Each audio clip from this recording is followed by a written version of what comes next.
the All Things Strange podcast. We are your hosts, Agent Anderson and Agent Ether. Come along as we examine UFO sightings, conspiracies, and all things strange.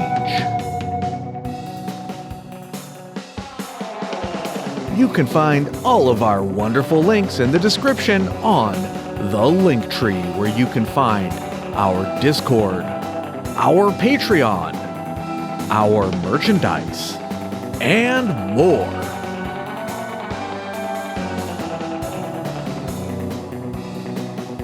This week's episode, The Curse of King Tutankhamun. King Tut, for short, as he is sometimes known. The Boy King. Yes. All right, before we get started, I'd like to remind everybody that we've got two wonderful tiers of Patreon for you. The first tier will get you early access, after hours, and bonus episodes. The second tier will get you the ability to vote on upcoming topics such as this one. This time around, it was a choice between The Curse of King Tutankhamun and demonic possession. Somebody over on Discord requested something paranormal, and I figured, hey, what the heck? Why not? Paranormal topics are fun. The tiers come in at $3 and $5, and the bonus episodes are basically weekly, except for weeks when I'm too sick or busy to actually record one. So it's not exactly every week, but it's most weeks. And you can look at the Patreon to see all of the previous posts and get previews and all that stuff to check it out. To see if can't you preview each of the episodes? Yes, you can preview everything on there.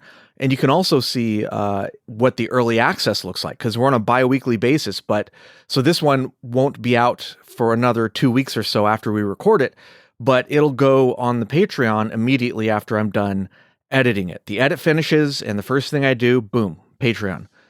So it goes on. There's no set schedule for that, because there's no set schedule when I edit stuff. I just do it when I have time. So when it's done, and it goes on Patreon. Early access, baby. Lucky listeners. All right, well, let's get right to it. This was a fun one. I guess I'll start off with some background information to the case. When we were at a Goodwill a couple weeks ago, and I just so happened to find a book written by the guy who discovered the tomb about King Tutankhamun's tomb. So it was kind of a weird coincidence that he just so happened to find that book at the Goodwill. It's a nice book. It's hardcover, and it's got lots of good information. It's by Howard Carter, the guy who led the discovery, and it was only $1, so What a deal. Yeah, he said it was a little outdated, Agent Anderson did, so I just assumed it was written by someone in the 80s or something, and he's like, no, it was written by the Howard Carter. Yeah, in the 20s. Yeah. And the stuff that's outdated is some of the historical stuff. Like these days they have genetic testing and CT scans and all kinds of stuff that they didn't have back then. So back then they would just have to speculate about, oh, maybe this person's related to this person, but we don't really know. But now they can actually do genetic testing on some cases and figure out who's who, basically. Didn't they have that thing where they were able to cultivate, was it wheat or beer or mead from ancient Egypt? Was it bread? I saw something where the brewery named Dogfish Head, I think it was, they got an old container from like ancient Egypt or something like that from a long time ago, and it had some sort of residue of beer on it.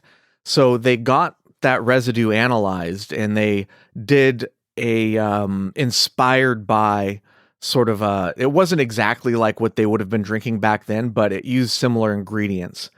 Really wild stuff, I think, like saffron and things like that you probably wouldn't see in too many beers these days. So that was pretty interesting. There might be other efforts that happened as well, but that's the only one I've heard of. Yeah, maybe that was it. They drank a lot of beer. I know beer was their primary source of liquid. So I've heard, and it was a lot lighter than beer we know of today. Their beer would have probably been, 1 or 2% alcohol, whereas our beer, if it's 5%, that would be like Budweiser or something. That'd be considered very light beer for us. And then on up to 10, 12%, you can find sometimes with like the Belgian ales. Can you imagine just drinking around buzzed all day? You're like drinking Yeah, but it's like 1%. It's not going to do anything. Still, it's like all day though. What if that's all you consume for beverages? That's true. Men, women, children, everybody just kind of drinking all day. Everybody just kind of chilling. Yeah.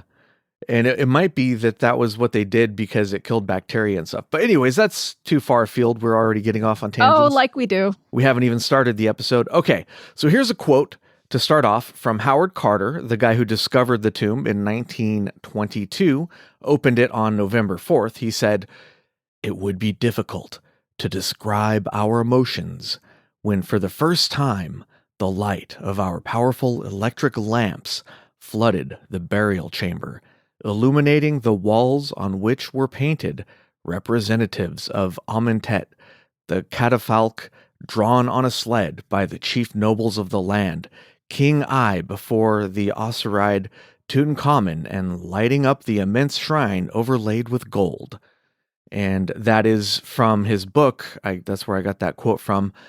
It's, like I said, some of the stuff in there, like the history stuff and who's related to who, that kind of stuff is a little outdated.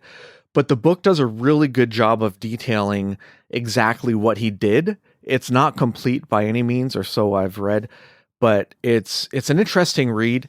It's not necessarily super relevant to this episode, but it's still really cool. Does it read like a textbook? No, kind of sometimes. But no, it's actually really wordy. Well, I have it right here. Let me read an excerpt. I doubt it's copyright, but who knows? It should be in the public domain by now, right? Yeah, if it was written in the 1920s. So just to give you an idea of how the book is written. So chapter 1, The King and the Queen. A few preliminary words about Tutankhamun, the king whose name the whole world knows, and who, in that sense, probably needs an introduction less than anyone in history. The whole book's like this. Okay. So, just to give you an idea, it's a very flowery language, and somebody helped him write it, I think. I read somewhere. I don't know. All right, so the tomb itself is located in the Valley of the Kings near present-day Luxor, Egypt. This is an area where kings and noble people were buried for a period of about 500 years, from the 18th dynasty to the 20th dynasty, or approximately 1550 BC to 1000 BC. So pretty wide period of years there where they buried the rich and famous. I wanted to talk a lot more about those dynasties. The 18th dynasty, that's when that's King Tutankhamun was part of the 18th dynasty.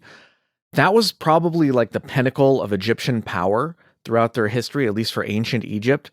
And I wanted to talk a lot more about the history of that, but there kind of really isn't time, and this isn't a history podcast, but it's super, super interesting. So if you're not familiar with the history, go check it out. The information is readily available many places online, and it's really, really cool stuff. But we're going to skip over all that because it would take multiple episodes. You know, there are people who have entire degrees in ancient Egypt, history. And we're not trying to do a dissertation here. We're just trying to do a podcast episode. Oh, come on. You would if you could. I would if I could. Yeah, for sure. So the tomb was discovered about 3,300 years after Tutankhamun was buried there. Just think about that. He laid undisturbed, more or less, for 3,300 years. That's wild that there was even anything left after all that time. Yeah. It's just so fascinating.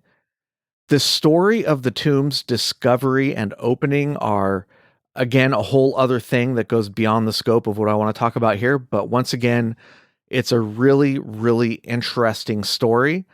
And, who was there, who did what, how they were able to achieve what they did, some of the mistakes they made, some of the successes they had, all that stuff. It's really fascinating.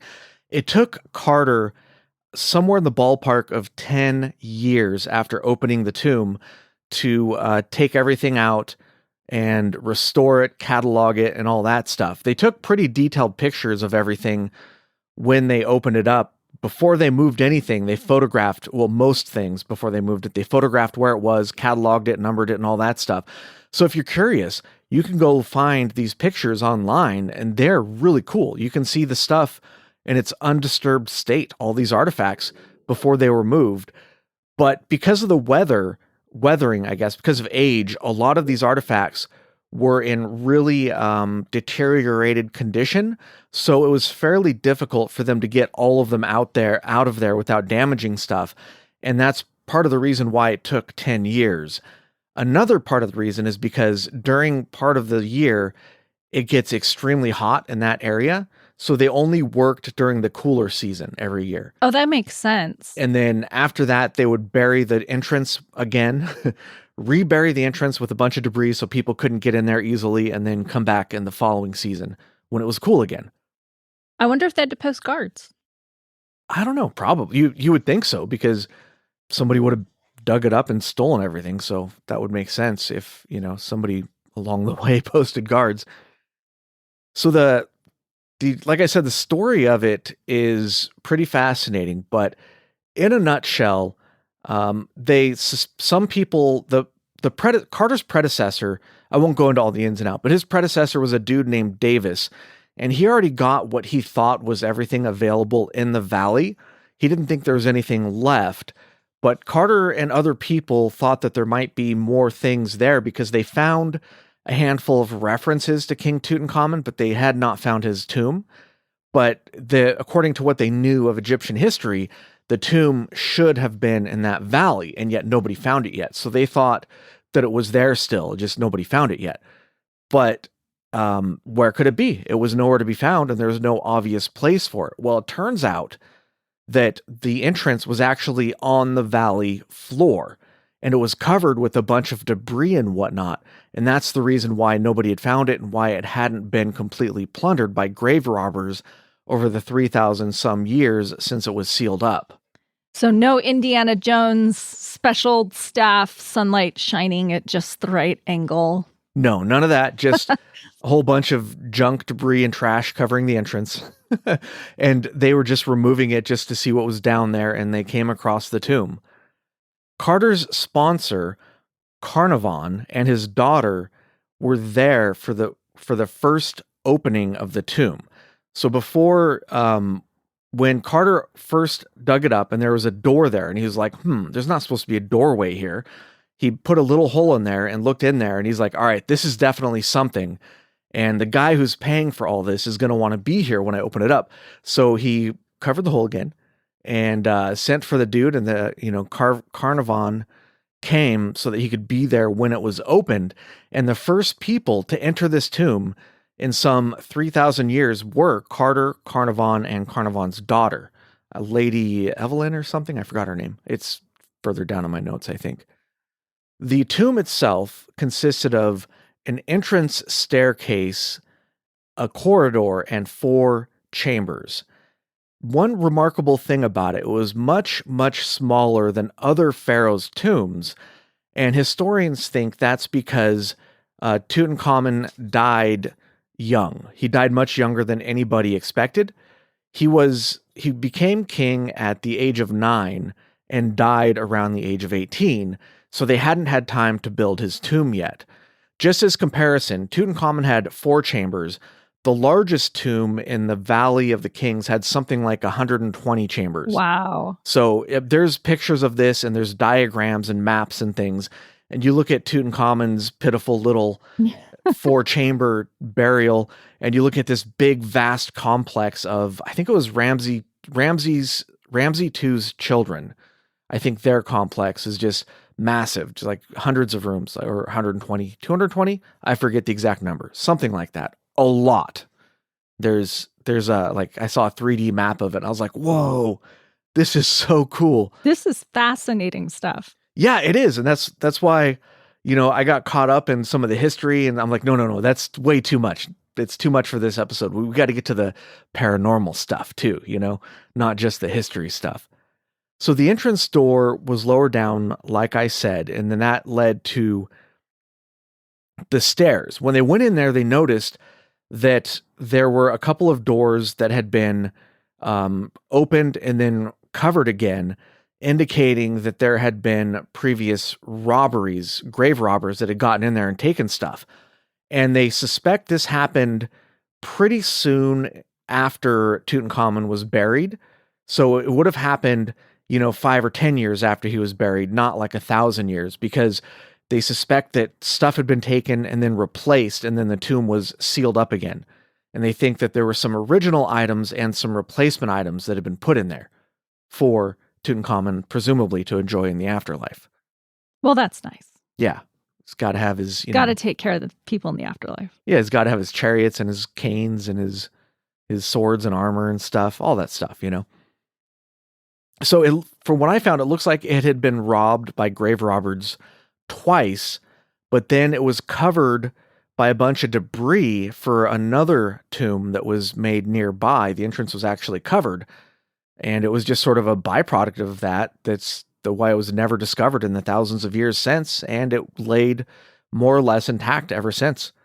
So that this is the only tomb that they found intact in the Valley of the Kings. Not a single other tomb intact. Every because other it one was hidden. Yeah, because it was hidden. Every other tomb they found, at least up to this point, was basically robbed. There was not much left in those tombs. Only a few scraps here and there, maybe a mummy or something, but certainly not the wealth of artifacts that they found in this one.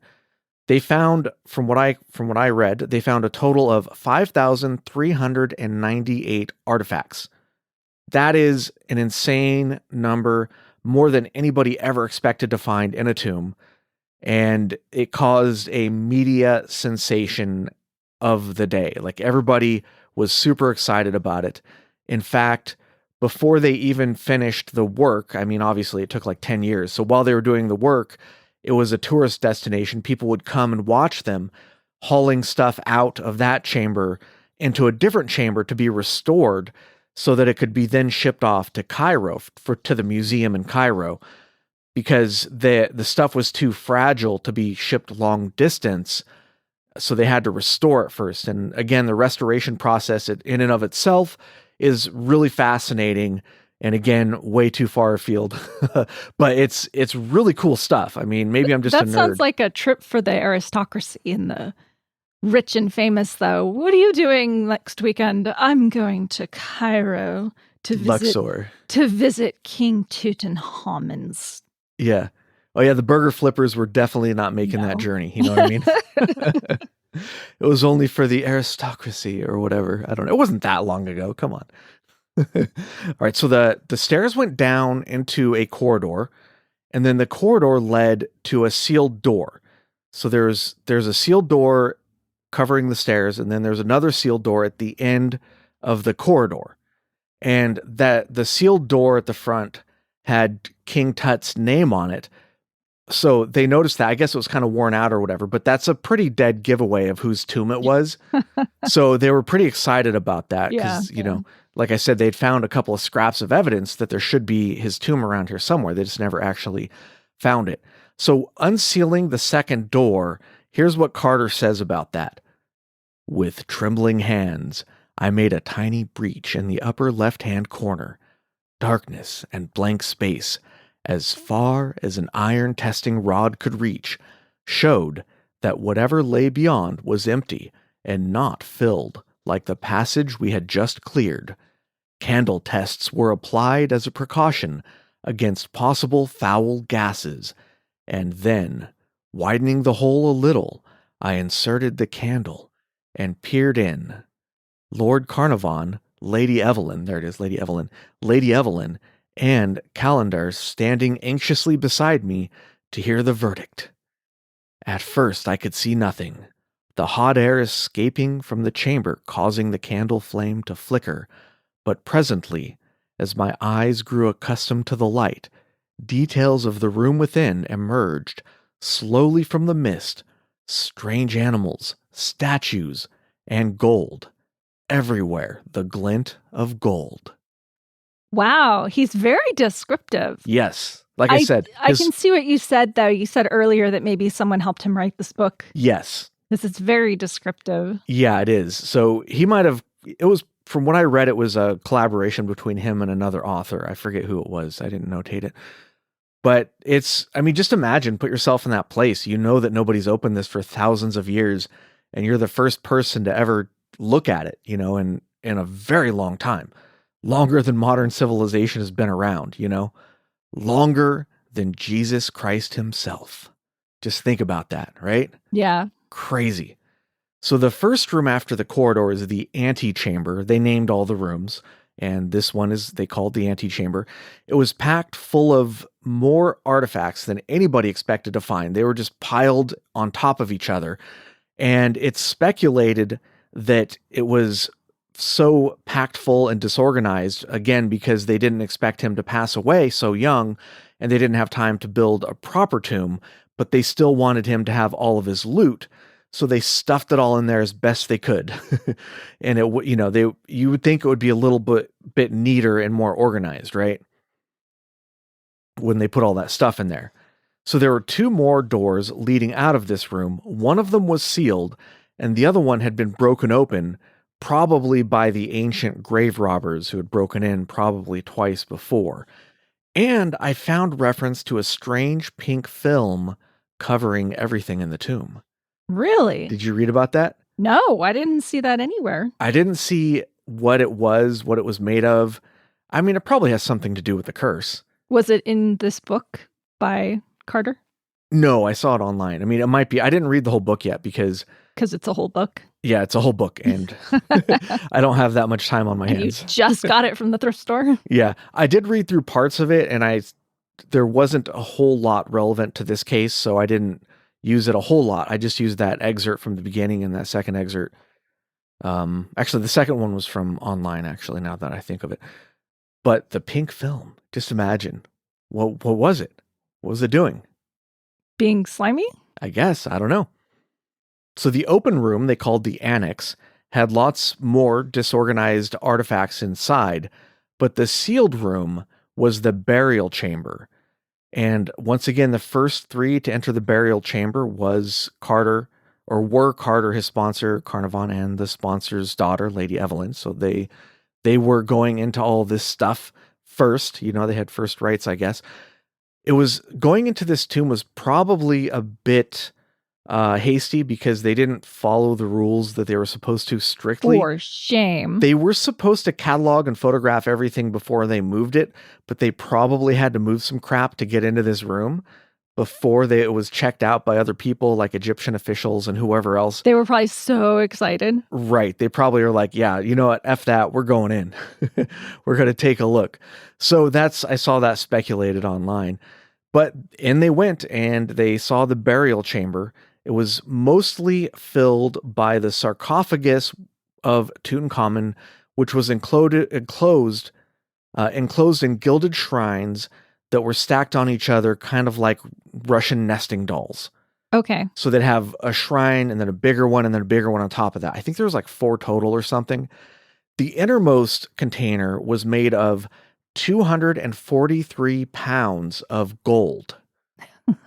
Gold. That's a lot of gold. Yes. Somebody had to mine all that gold. I know. I Googled it, and I don't know what it would have been worth back then, but by today's valuation, gold is somewhere in the ballpark of $3,000 an ounce. That much gold would cost around $6 million in today's money, right now today. So yeah, that's quite the burial. Not too many people get that sort of luxury, you know? So they opened it up and they saw King Tut. Now like I said, there's a whole process to this. They didn't just go in there and open it up and take a peek. There wasn't a lot of room to maneuver, so they had to demolish part of the wall to maneuver around. And the burial things themselves, the nesting, the shrines or whatever, the nested shrines, some of them were kind of stuck together. It was hard to get stuff apart. So there was a whole process that went into that. But they opened it up and they saw King Tut himself, and he was wearing jewelry and a gold burial mask. And this gold burial mask is the most famous Egyptian artifact ever. You have seen it. I guarantee it. Everybody listening has seen it. Everybody's seen it. It's even made its way into all sorts of pop culture stuff. Any sort of, pulpy movie about mummies or Egypt probably has something very similar. And even the video game Life Force for the NES has a boss that's the gold death mask of Tutankhamun. It's one of the bosses in the game. So this thing is very famous. Everybody's seen it. And it's actually quite beautiful too. I don't know. You know what I'm talking about, right? I do. And I just Googled it to make sure that I knew what you were talking about. Yeah, you've seen this, right? Yeah, everyone's seen it. Everyone's seen it. It's very, even if it's not exactly replicated, it's that mask is everywhere. It's in everything that, well, involving Egyptian type stuff. So he was wearing that and lots of jewelry, but he was also covered in a chemical that had hardened over the years, so that in order to get King Tut out of his sarcophagus, they actually broke him up into pieces with a chisel. Oh, and wow. They chiseled him out. And they tried like heating stuff, and they tried using various heating methods, leaving it out in the sun. That didn't work. And they tried getting the sarcophagus out of what it was nested in, using like a 900-degree temperature to melt the resin. None of that stuff worked. They eventually were able to get it out. But like I said, that was a whole process. But I was just reading about this process. I'm like, wait, they unwrapped him? They broke him into pieces? This is horrifying. Like, like they had absolutely no respect whatsoever for King Tutankhamun. Out he comes. Yeah, just boom. I don't know. It's just very surprising to me that that's how it was handled. You think they would have a little bit more respect for the dead, but maybe that has something to do with why they all died horrible, mysterious deaths. I don't know. That and the curse. So there was one more room connected to the burial chamber. They named it the treasury. It had, of course, more artifacts. It had King Tut's organs that had been removed during the embalming procedure. Lovely. And it had 2 mummified fetuses that are thought to be King Tut's stillborn children. Oh, that's interesting. Yeah. So maybe that, a historian would probably be able to tell you why they would put stillborn children in there. I have no idea. But they were, during his lifetime, King Tut was deified. He was considered like a deity. And perhaps the children were held to a similar standard, even if they were stillborn. So maybe they kept them, mummified them, and put them in the tomb with him.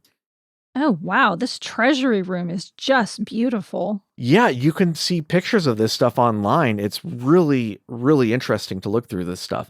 I've probably spent more time looking at all the history-related stuff than I did the curse-related stuff, because to be honest, I found it way more interesting. But, this is not a history show. This is a conspiracy paranormal show. So we got to cover it all, So this discovery the discovery of the tomb and all these artifacts had a profound impact on British and Egyptian culture and world culture, actually.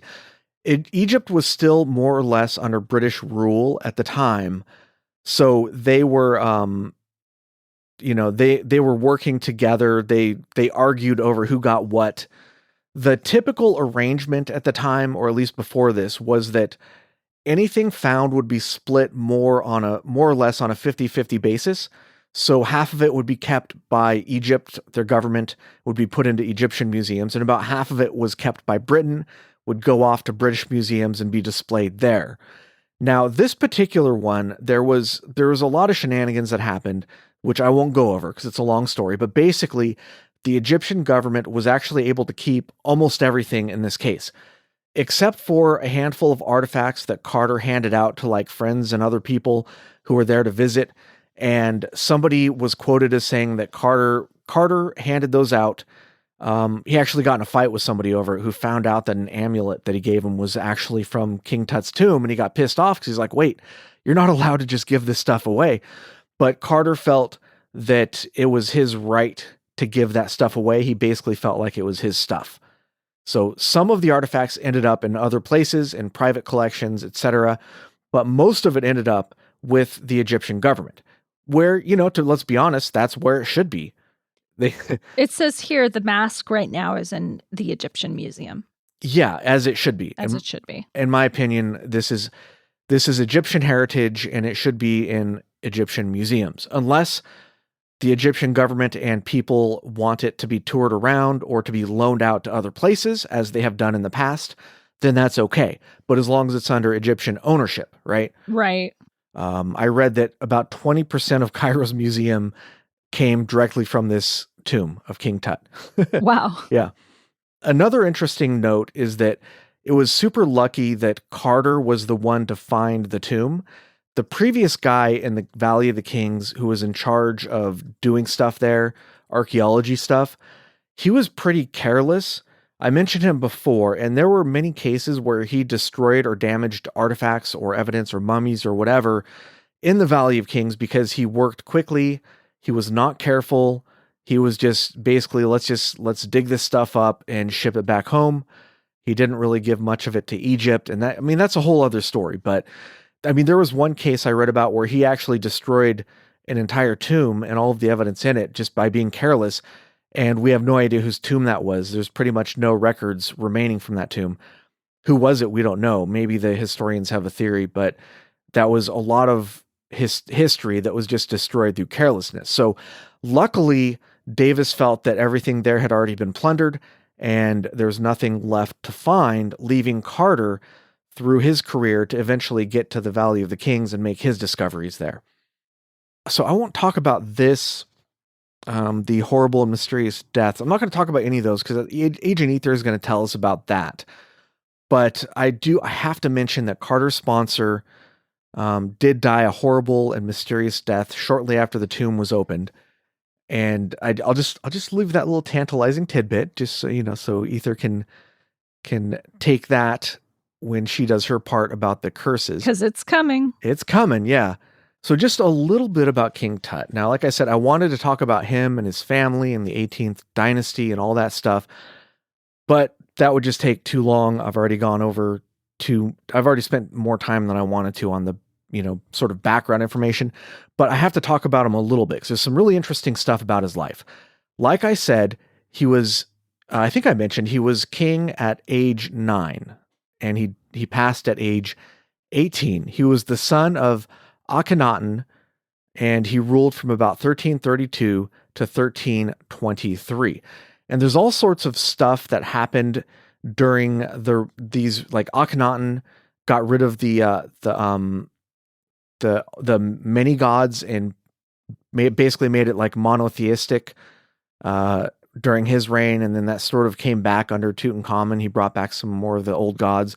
So there's all sorts of really interesting stuff that happened, but skipping over that stuff, go check it out if you're interested because it's really fascinating. King Tut died at the age of 18, and his cause of death is unknown, but murder, infection, malaria, all sorts of things have been proposed, and there is evidence for various things. But one of the curious things about him is through genetic testing, we found out that his parents were full siblings.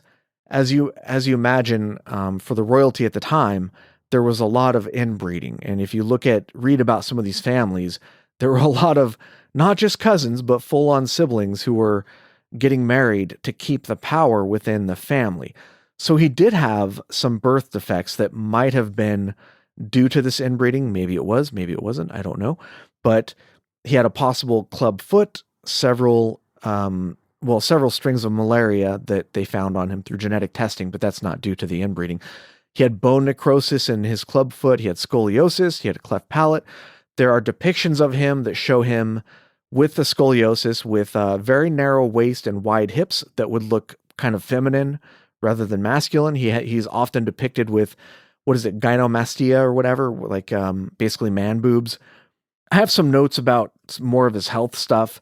He's suspected to have all sorts of different syndromes and, birth defects and stuff like, Marfan syndrome, Wilson Turner X-linked intellectual disability syndrome, on and on and on. There's all kinds of things that they suspect he might have had, but I'll skip all that because we're already going a little longer than I wanted to on this stuff.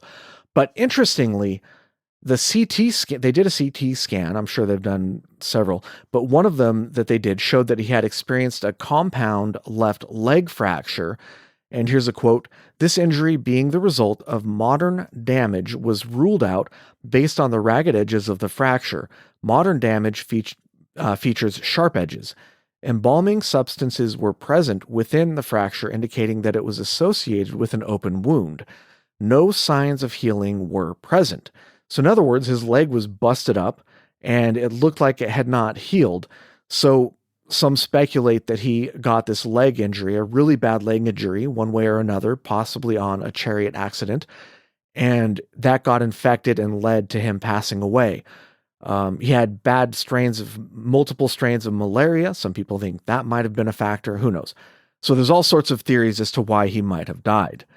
One interesting thing that I noticed when I was looking at some of the depictions is that his head is depicted as elongated, right?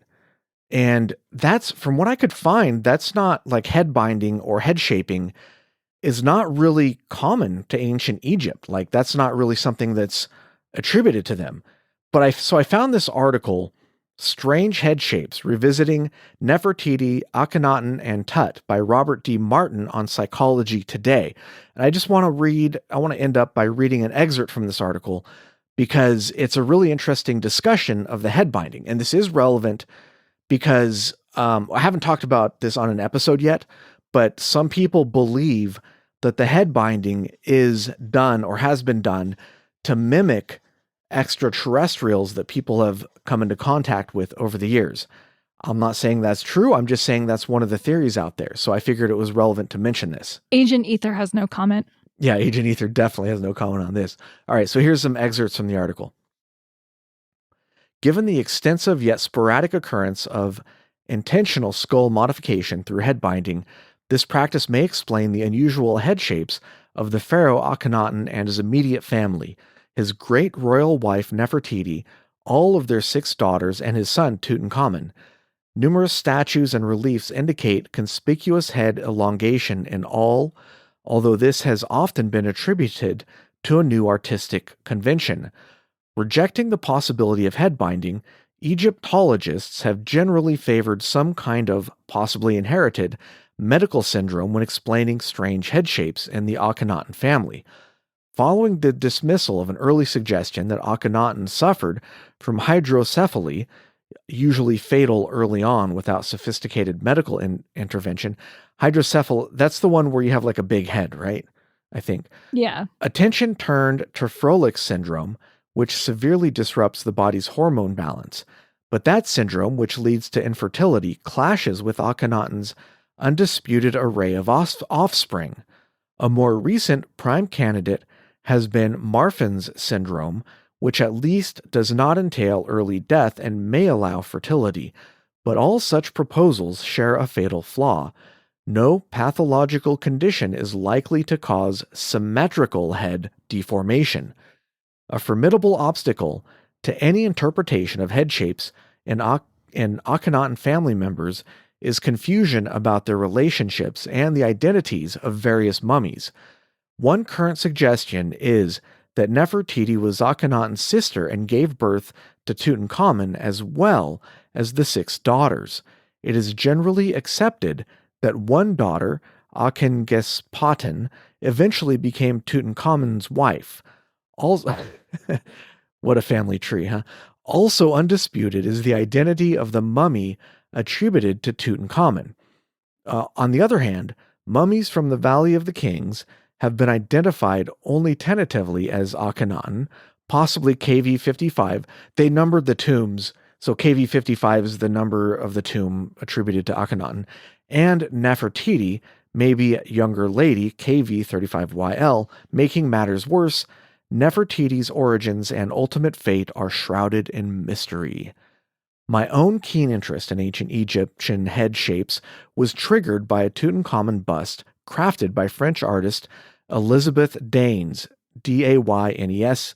This was an attempt, by the way, to find out, using forensic techniques, to find out exactly what King Tutankhamun would have looked like. It's pretty cool. Look it up. It's readily available online. In fact, if you just do an image search for King Tutankhamun, it'll come up. Anyways, Elizabeth Daynes, sculptress of superb head reconstructions using meticulous application of forensic principles. On first seeing a side view of Elizabeth's bust of Tutankhamun, I immediately realized that his head must have been tightly bound early in life. Adding to his elongated, flat-topped head shape, A telltale small depression on the crown corresponded to a depression close to the back of the neck. The bust convincingly matches the skull shape reconstructed from a CT scan. The KV-55 skull, whoever its owner may have been, I mean, come on, it was Tutankhamun for sure, shows a very similar, oh wait, no, this is 55, Akhenaten, my bad, never mind. The KV-55 skull, whoever its owner may have been, shows a very similar shape, although the head has yet to be reconstructed. This practice was apparently confined to 2 generations, one corresponding to Akhenaten and Nefertiti, and the other to their daughters and Tutankhamun. So that's just a quote of a much longer article, and it's just really fascinating that if you look at the evidence, it looks pretty much open and shut that their heads were bound to change the shape of their skulls, and it was only done to 2 generations and no other generations. That's very interesting. It's kind of weird. I also read King Tutankhamun had a larger brain than average. Oh, really? That's what I read. Interesting. Yeah. I wonder if he was an alien-human hybrid. One might speculate. Oh, they have. Trust me. I don't know anything about such theories, but I had to mention that head binding because I was looking at a wooden statue they found in his tomb, and I was like, it immediately looked at it and immediately struck me as being head binding. You know, like the head looked intentionally shaped that way. So I Googled it and I didn't find a whole lot on it, but I did find that article and it's just really interesting stuff. This is the kind of stuff that you get derailed on when you're looking into these things. Like there's so much fascinating stuff surrounding this case file that, you know, if anybody's interested, I implore you to go look at it yourself because it's very interesting stuff. All right. So without any further ado, let's go ahead and get to Agent Ether's Curse of the Mummies. The actual curse. So now you have all the background. There were written curses on some other tombs that had been discovered. Ye who enter here beware, basically, you know. Nothing like that was actually found in King Tut's burial chamber. But it wasn't found yet. But let's go ahead and talk about what did happen. Sure, let's do it. All right, so I wanted to give a little bit more history about Lord Carnarvon. He was actually born George Herbert, but I guess, so over in England, the way it works is when you're, let's say, the Earl of Carnarvon, they call you Lord Carnarvon after where you're the Earl of. Okay, so it's not his actual name. It's not his actual name. All right. So Lady Evelyn would actually be Lady Evelyn Herbert, which is his last name. So who's the Duke of Earl? No, there's no Duke of Earl. That's made up.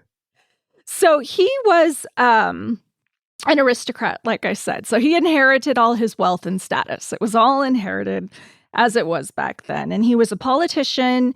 He served as Secretary of State for the colonies. He went to you know, England's most prestigious schools and colleges in Cambridge. And he was expected to take on leadership roles in politics and society, but he had an interest in Egyptology. And while he had enormous wealth, he had like no interest beyond politics and what he'd already done. And he really wanted to travel and he loved adventure and he wanted to go to the Middle East.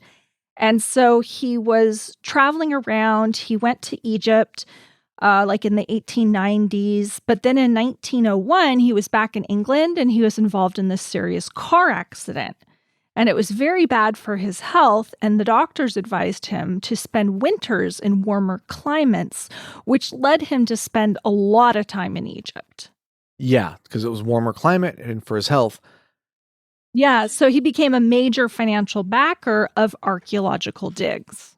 So he became a major backer of these digs. Right. And he was associated with Howard Carter, who was the one who excavated King Tutankhamun's tomb.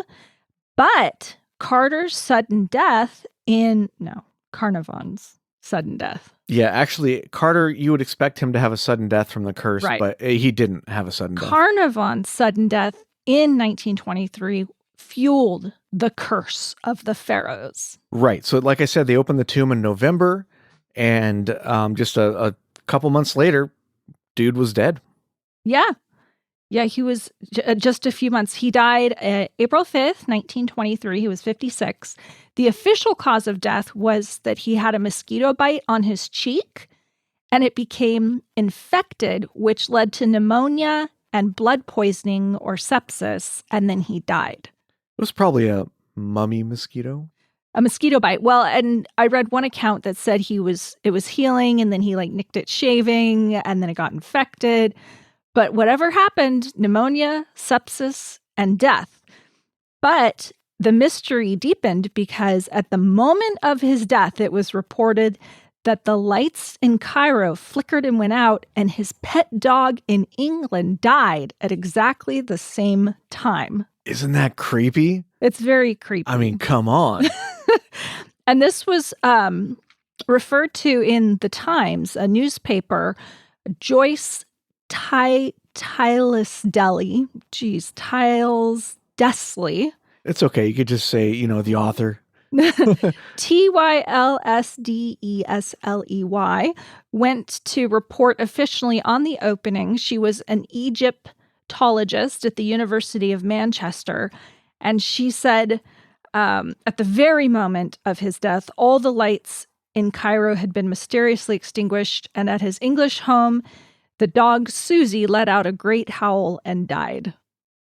Yeah, and so I actually found, in addition to that somebody said that when Carter and Lord Carner, what's his name? Carnarvon.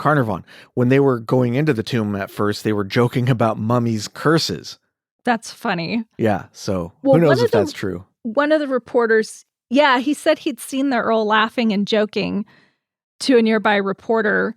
And he said something like, I give him 6 weeks to live. Yeah, that was it. Yeah. That's the quote. Yeah. So Arthur Weigall was the reporter, and the Earl said, I give him 6 weeks to live. And it wasn't quite 6 weeks, but it wasn't a whole lot longer than that. It was not. What's interesting is the first autopsy carried out on the body of Tutankhamun by Dr. Derry found a healed lesion on the left cheek. But as Carnarvon had been buried 6 months previously, it was not possible to determine if the location of the wound on the king corresponded with the bite on Carnarvon. Weird. Now, this was in a book, In the Valley of the Kings by Daniel Meyerson. So that's where I pulled the reference from. That is really weird. Yeah. So official cause of death, was a mosquito bite. But 2 weeks before Carnarvon died, Marie Corelli wrote an imaginative letter published in the New York World magazine.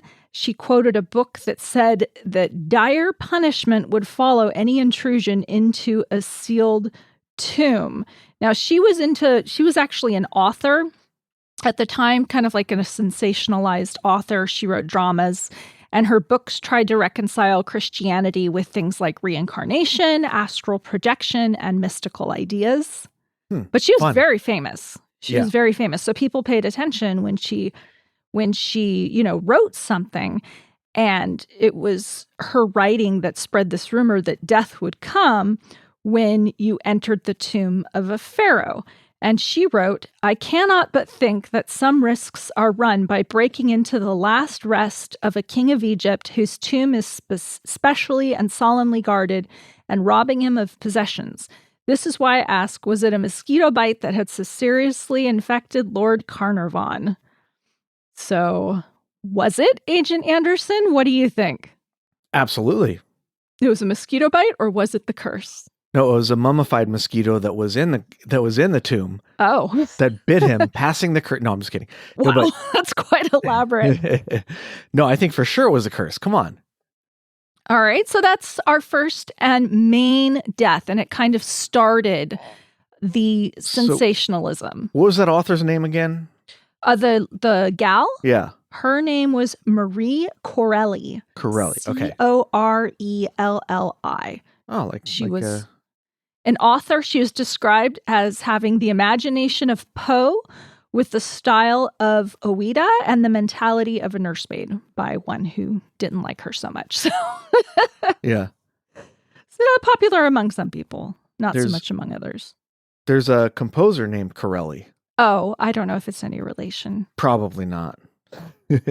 So that was the main death, and it kind of started this media whirlwind of attention because it had happened so close to the opening of the tomb, and he was such an integral part of that operation. Well, you might say that it probably wouldn't have happened without his support.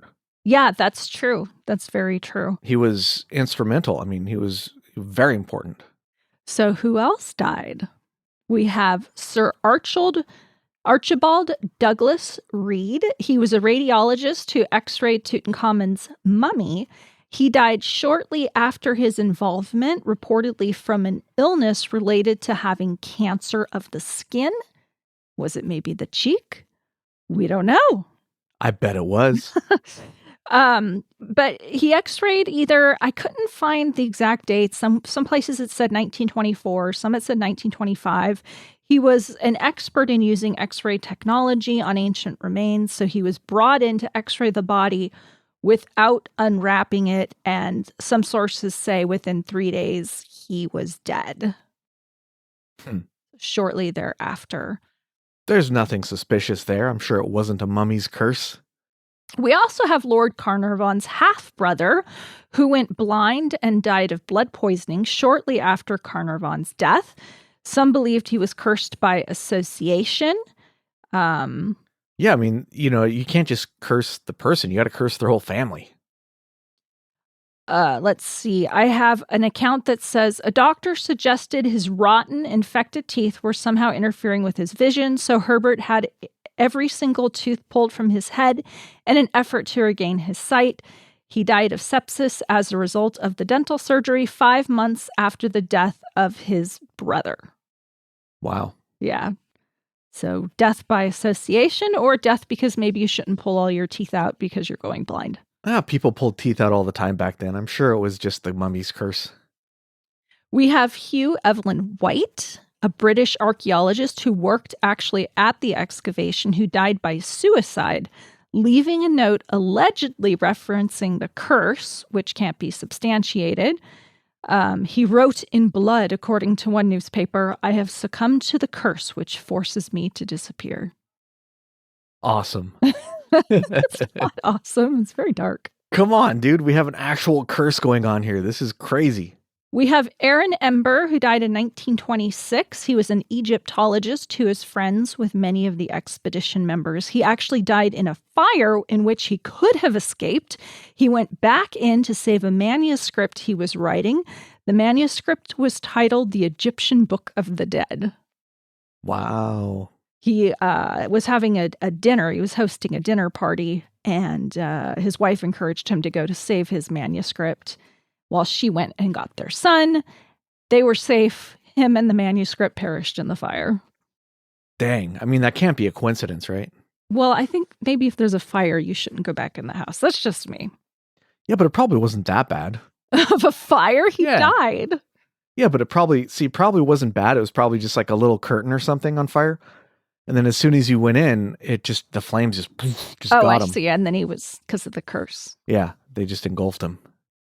We have Richard Bethel, who died 5 years after opening the tomb. He was Howard Carter's secretary. He was found dead under mysterious circumstances, either by suicide or murder. Now, he was involved in cataloging the artifacts from the tomb and handling the more delicate items from the burial site. He was in his Mayfair's Bath Club in London, and he was found in his bed. The cause of death was officially said to be suicide by asphyxiation, as he was found strangled with his own bed sheets. What? Yeah. That guy was into some crazy stuff. Well, some people think he might have been murdered because he was stealing artifacts and selling them on the black market. Well, I mean, maybe he was murdered, or maybe he was cursed. Maybe. For misbehaving. Let me see here. So that was Bethel. And then Bethel's father, Lord Westbury, remember we named them after their place where they're hanging out. So he's hanging out in Westbury. He's actually William Burden Bethel. So he's the father of Richard Bethel, committed suicide by jumping from the 7th floor apartment in St. James Court, London. He left a suicide note where he mentioned grief over his son's death and hinted at fear of the curse of Tutankhamun. He told a servant, reportedly, the paper said, that he could not stand it any longer before jumping into the courtyard below. See? Proof. An article from the Otago Daily Times in April noted that Bethel was the 9th person associated with the excavation to die suddenly, including 6 French authors and journalists. That's kind of a lot. Yeah, don't but you think? I found it referenced in the paper, but they didn't name names. Like, I read the paper, but I couldn't find it anywhere else. Yeah, well, I mean, they were basically NPCs. They're NPCs. Let's see. George J. Gould I, a visitor to the tomb, died in the French Riviera on May 16th, 1923. He developed a fever following his visit and passed away. A.C. Mace, a member of Carter's excavation team, died in April 1928 of pneumonia. He was older, and this was, a bit after the opening, but he was part of the team. But 1923, Egyptian Prince Ali Kemal Bey, who visited the tomb, was shot and killed by his wife. Georges Benedict of the Louvre died in 1926. Doesn't say of what, just that he died. Sir Lee Stack, Governor General of Sudan, was assassinated while driving through Cairo in 1924. Now, is that one connected in any way to the artifacts? No. He was just so happened to be in Cairo. It's just my list. Okay. There has to be a reason why people associate that one. I wonder if there's more of a story to it. And then I have a couple here where people didn't die, but it's kind of curse-like. Okay. Howard Carter, the archaeologist who discovered the tomb, gave a paperweight to his friend Bruce Ingham as a gift. The paperweight consisted of a mummified hand wearing a bracelet that was supposedly inscribed with the phrase, "Cursed be he who moves my body." Ingham did not die from the mummy's curse. His house burned to the ground, and when he tried to rebuild it, it was hit with a flood. Really? That was in a paper. Wow. I don't believe that one. Let's see. James Henry Breasted, another famous Egyptologist, was a member of Carter's team. He returned home, I read this several places, to find his pet canary had been eaten by a cobra, and the cobra was still inside the cage. Huh. The cobra is a symbol cobra. of the Egyptian monarchy. Yeah. He didn't die until 1935 himself, but still, he found a cobra in his canary's cage. That's really creepy. I would trade a pet canary for a pet cobra. I don't think he kept it. They're very dangerous. Only if you don't know how to handle them. Oh my goodness. So then, after my list of people who have died, I went online and I'm like, okay, some of this is questionable. Some of the sources, I tried to just look at like newspapers, original sources, books. I looked at Wikipedia, but I really wanted to read the actual newspapers for myself. Because a lot of it was referenced and it was like, oh yeah, this was in the newspaper. So I went to Chronicling America, and they have copies of scanned newspapers all the way back to the 1700s for free. That is so cool. It was really cool because newspapers.com you have to pay for. There's a paywall. Chronicling America. Chronicling America. This would be great for UFO research. So I got thousands of results for Tutankhamun. So then I looked between 1923 and 1926 for the Curse of Tutankhamun, and that narrowed it down considerably. So I have something from the Seattle Star back in 1923, April 13th. Tutankhamun's curse has fallen again, this time here in the United States, and now it's claimed 3 victims instead of 1.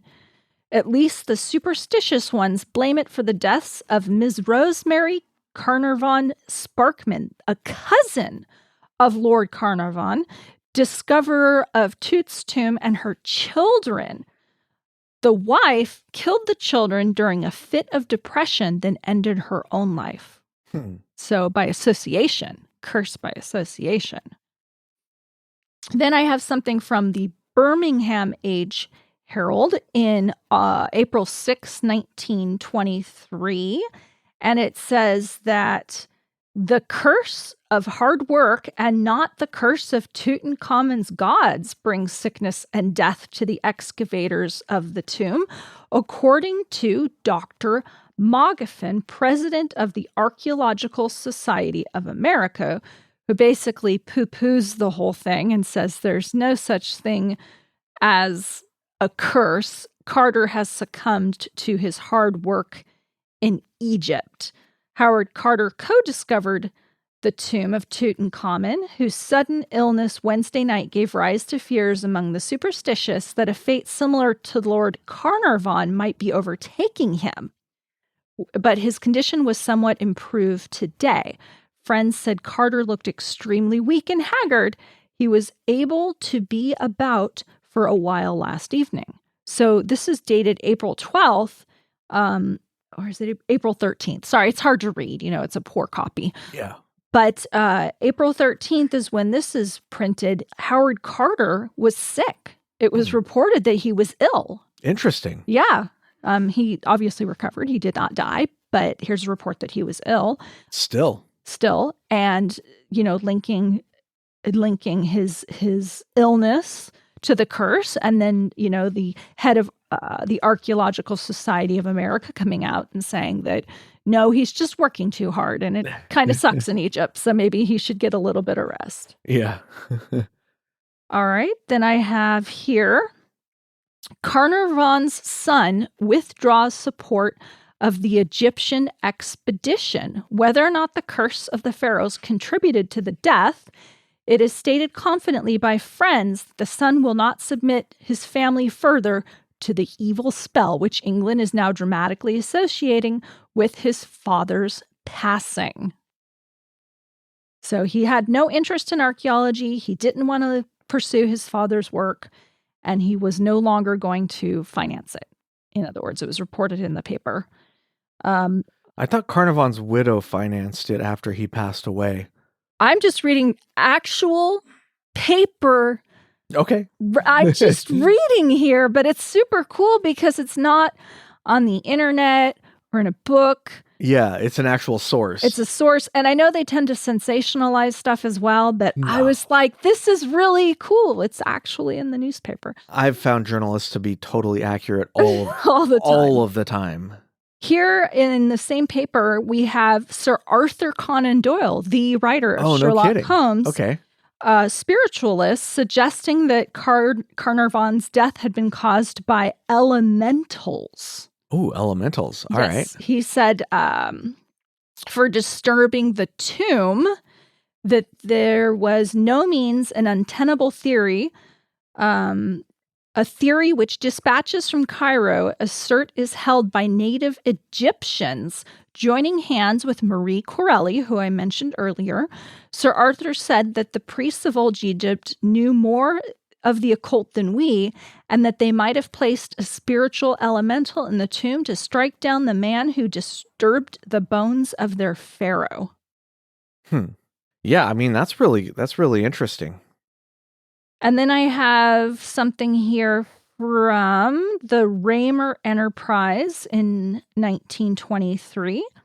And it says, superstitious Egyptians express fear for the safety of the immediate family of the dead man, his widow and his son, Lord Porchester, who succeeds him, his countess, an American woman, formerly Miss Catherine T. Wendell of New York, and his daughter, Lady Evelyn Herbert.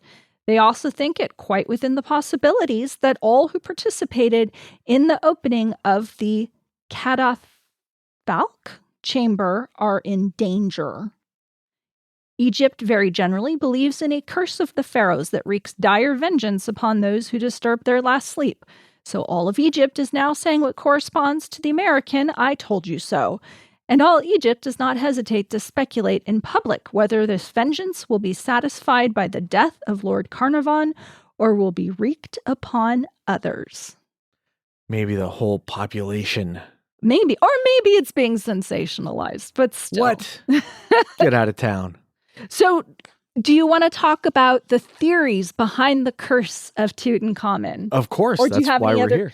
commentary related to all these mysterious deaths and the speculation that arose from that death by the media? Well, it seems like a bit much to be just a coincidence. That's my opinion. It's a lot of people. A lot of people being affected by whatever this is. And yet there were no mass deaths or mysterious deaths of any Egyptian workers recorded in connection with the tomb's excavation, despite the fact that hundreds of laborers did the bulk of the work. Yeah, but those people were not, remember, like I said, they were not treated as equals back then. And those people, they didn't even record their names. That's true.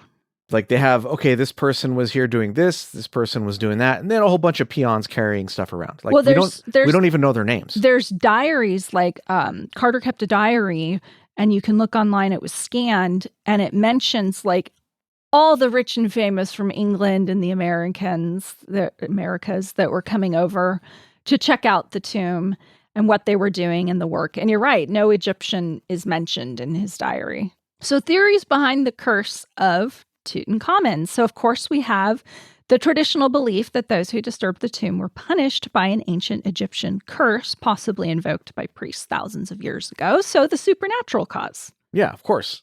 And do you feel that that's the most likely cause? I do. And then there's psychological fear and media sensationalism, the press exaggerating every death, fueling paranoia, and leading some to believe they were doomed, when in fact, fear and stress may even have contributed to illness and accidents. Oh, come on. For example, suicides. I don't know about that. Well, you're gonna stress yourself into getting like pneumonia or burning up in a fire or something. How about poisonous mold and toxins? Now, there's a possibility because Carter did get sick and there was that pink stuff everywhere. So the tomb had been sealed for over 3,000 years. It could have contained fungi, bacteria, gases, something that infected some of the people that entered and not others. Some that maybe affected them differently. Like some people it affected their brains, some people it affected their bodies.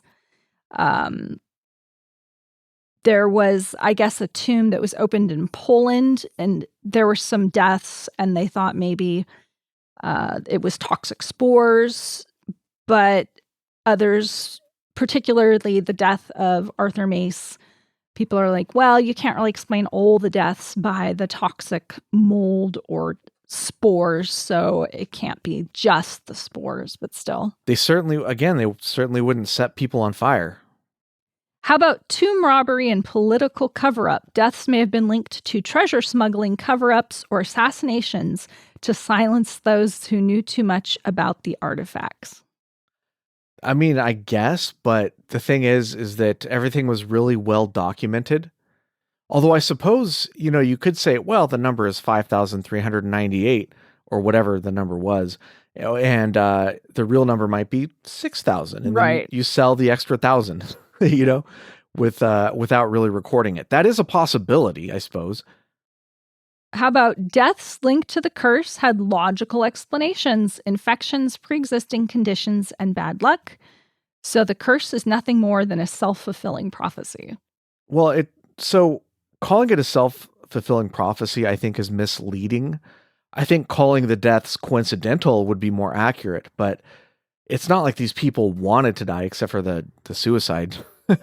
But like burning to death to go in and get your book, that's an unfortunate tragedy. That's not a self-fulfilling prophecy. I suppose. That was crazy to me that you Yeah. go back into a house fire to rescue a manuscript, but people have done crazier things. So Well, they didn't have floppy disks back then. If it burned up, that was probably months or who knows how much work. Years worth of work, yeah. That would just be gone.